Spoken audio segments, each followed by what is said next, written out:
이 성형시술이기 때문에 환자가 만족하는 게 중요합니다. 결과에서. 또 안전한 것도 중요하고요.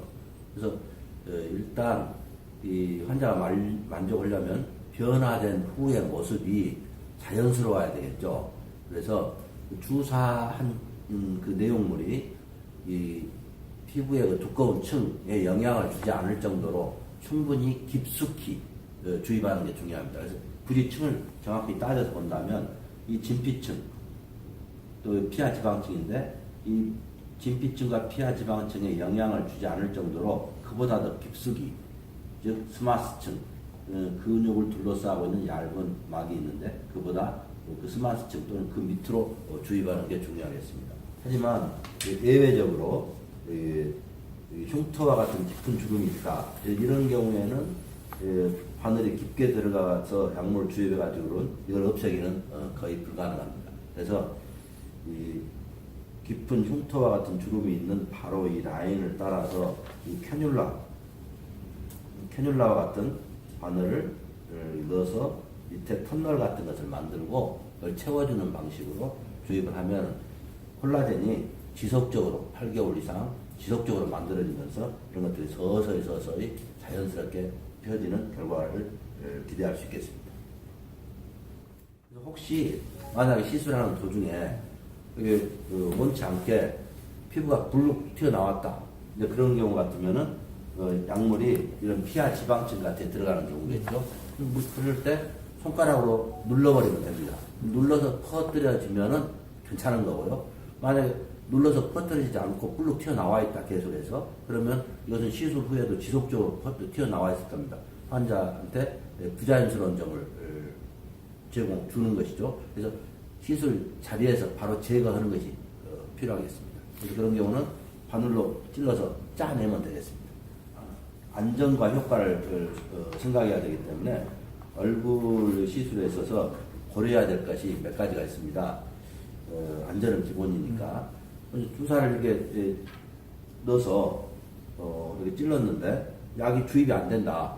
그러면은 이 바늘 끄터리가 어떤 조직 속에, 즉 진피나 어떤 조직 속에 박혀 있는 경우에는 그 바늘 이 구멍이 막히기 때문에 약이 주입이 안 됩니다. 그런 경우에는 빈 공간을 찾아서 주입해야 되기 때문에 여기다 이렇게 찔러가지고 주입을 하려는데 주입이 안 된다. 그럴 때는 빈 공간을 찾아야 되기 때문에 이렇게 움직이면서 이게 어스퍼레이션 이렇게 하면서 움직이면서 이렇게 빈 공간을 찾아서 주입합니다.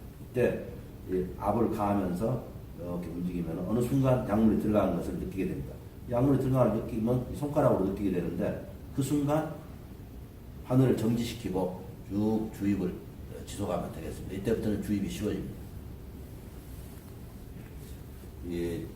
시술을 반복하다 보면 아무래도 요령도 생기고 또 기본적으로 잊지 말고 지켜야 될 중요한 원칙들도 있습니다. 그래서 일단 안전이 중요하니까 또 좋은 결과를 만드는 것이 중요하기 때문에 이게 혈관 안에 주입하면 안 되겠죠. 필러 시술에서 제일 위험한 것이 이 혈관 사고입니다. 즉 조직 괴사 또는 실명 또는 뇌경색. 이 바늘이 혈관 안에 들어가서 그걸 모르고 주입을 해서 생기는 결과입니다. 그런 결과들은 약물이 문제가 있어서 그런 결과가 나오는 경우는 사실상 거의 없다고 말할 수 있습니다. 거의가 다 시술상의 어떤 부주의 또는 사고로 인해서 생기는 결과다. 이렇게 이해하시면 되겠습니다. 그래서 피해야 됩니다. 근데 일단 그런 사고가 생기면 치료할 방법이 없어요. 설사 내용을 그 즉시 혈관이 막혔다. 즉 혈관 안에 잘못 주입해서 막혔다 하더라도 적절한 치료 방법을 찾기가 어렵습니다. 그래서 예방만이 굉장히 중요한 치료책이다. 예방이 최선이다. 이렇게 다시 한번 말씀드리고요. 그러려면 이 혈관이 바늘이 혈관 안에 들어갔을 때 그 사실을 의사가 알아야 됩니다. 그래서 바늘 위치를 옮기고 해야 되는데 그걸 모르면 피할 방법이 없겠죠. 그래서 알 수 있는 방법은 항상 바늘 위치가 바뀌면 먼저 이렇게 한번 어스프레이션 이걸 한번 이렇게 뽑아보는 거죠. 뽑아봤을 때 이 혈관 안에 들어가면 피가 이렇게 나옵니다. 피가 나옵니다. 피가 나오면은 그걸 확인하고 피가 안 나온 걸 확인하고 주입을 하면 된다 이거죠. 피가 나오면은 주입하면 안 되겠죠. 자, 이러한 동작을 반복적으로 습관화해야 됩니다. 즉 항상 바늘의 위치가 변한다 그러면 어스퍼레이션 습관화, 피 안 나온 거 확인하고 주입할 때는 정지 상태에서 안 움직이고. 근데 만약에 어스퍼레이션을 했어도 피가 안 나와버리면은 그건 알 수 있는 방법이 없겠죠. 그래서 이 바늘 크기도 중요합니다. 24개가 적당합니다. 24개. 자, 히알루론산 제품이 그렇게 왜 사고가 많냐? 지금도 계속적으로 많은 사고가 일어나고 있는데 왜 사고가 많냐? 바늘이 혈관 안에 들어갔을 때 확인할 수 있는 방법이 아마 없기 때문에 그러지 않을까 저는 그렇게 생각합니다. 왜냐? 어스퍼레이션을 해도 피가 나오질 않아요. 히알루론산 제품의 물성, 특성, 즉 점도가 높고, 그 다음에 바늘이 가늘고, 그래서 그런 확인을 해도 안 되니까 주입을 안 보이는 상태에서 주입을 하게 되니까 자꾸 그런 사고가 생기지 않느냐, 그렇게 해석이 되고요. 그래서 어쨌든 항상 이 바늘이 움직이면 주입 직전에 어스퍼레이션을 해보고, 흡입을 해보고, 피가 안 나오는 걸 확인하고 주입을 해야 된다. 바늘의 크기는 24개 정도는 돼야 된다.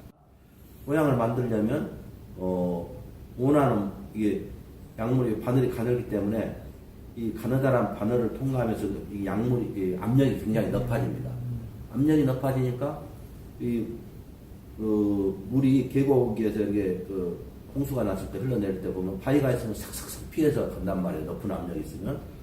이것도 역시 마찬가지로 높은 압력으로 이 바늘을 통과하기 때문에 압력 저항이 적은 쪽으로 약물이 제트기처럼 도망가 버릴 수 있어요. 근데 그것을 나중에 이동해본 뒤에 이렇게 손으로 만져서 모양을 잡는다. 그건 어렵습니다. 그래서 아예 처음부터 원하는 모양을 만들어 놓고 손가락으로 약물이 도망가지 못하게끔 바늘 끝털에서 원하는 모양을 만들어 놓고 이 공간을 채우는 식으로 주입을 하면 주입도 굉장히 쉽고 빠르고 원하는 결과에 접근하기가 수월해집니다.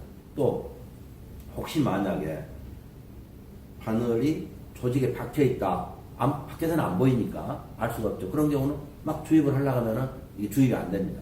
이때 무리하게 힘을 쓰게 되면은 말단 혈관을 다치게 돼서 조직 괴사가 생긴다든가 피멍이 든다든가 또는 홍조, 또 부종 이런 게 잘 생기고 하여튼 위험합니다. 그래서 일단 넣었는데 저항이 생겨서 안 들어간다. 그럴 때는 주입 저항이 적은 공간을 찾아야 된다. 그러려면 바늘을 움직여야 되겠죠.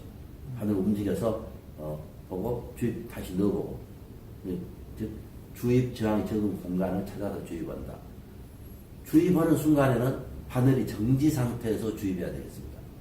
만약에 주입하는 순간에 바늘이 앞으로 간다든가 뒤로 간다든가 그러면은 혈관 안에 또 잘못 주입하는 위험이 생길 수도 있겠죠.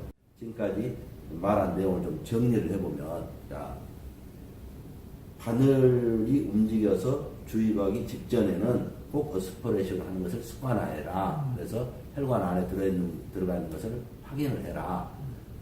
주입하는 그 순간은 바늘이 정지 상태로 주입해라. 그 다음에 압력 저항이 적은 공간을 찾아서 주입해라. 그래야 원하는 양만큼은 충분한 양을 또 집어넣을 수 있으니까요. 그래서 모양을 만들 수 있으니까. 또 원하는 모양을 미리 만들어 놓고 손가락으로 장벽을 만들어서 이렇게 약물이 다른 것도 도망가지 못하도록 하면서 주입을 해라. 이런 것들이 주입상의 요령이라고 할 수 있겠습니다.